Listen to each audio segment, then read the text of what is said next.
So on my walk today, I experienced foot pain for the millionth time. I have some chronic foot pain that's been with me for a couple of, well, actually up to 20 years now. And I was kind of comforting myself that it's okay, that the pain is there. It will come and go. These kind of mental reassurances popped into my mind. And I noticed that the comfort was only mental, and I realized that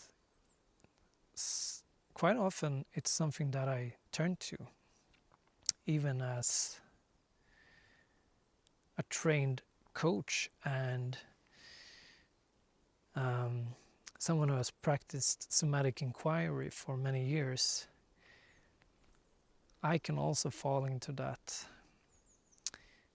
forgetfulness that we actually have to be with the sensations and pains on all levels in order to really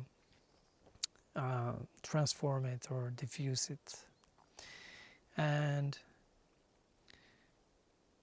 so, for instance, it can be in any area really, but like watching a video on how to deal with anger.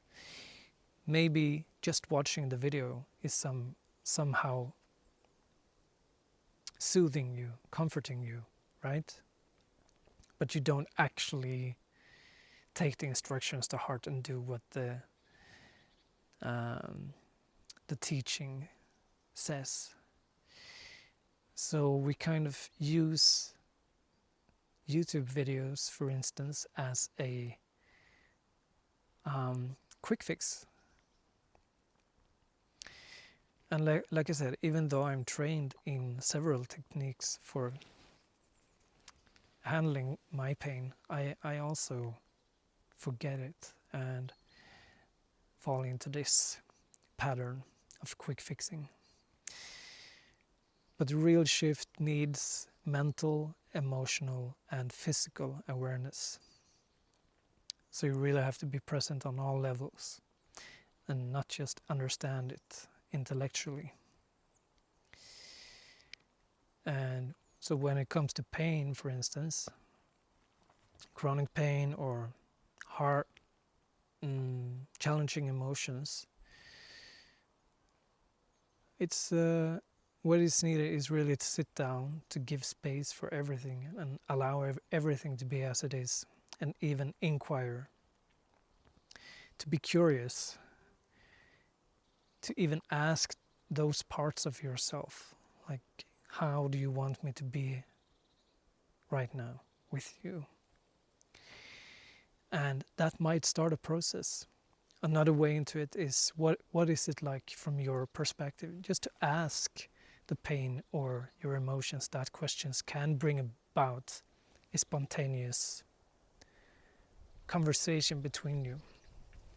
And sometimes it's quiet, sometimes it's over quickly.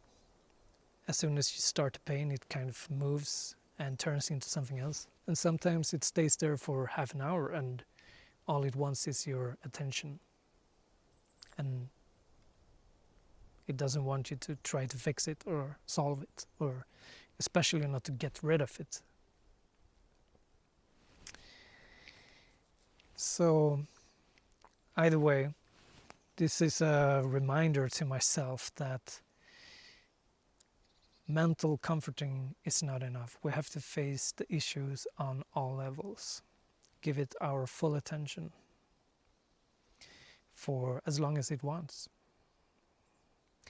And maybe this is a reminder or an insight perhaps for you, which I'm glad to share. And I know it's uncomfortable facing these things, that's why we don't do it, but the more you do it, the more you go through these processes of facing these parts of yourself, the more you bring yourself back home and become more integrated. thank you for watching.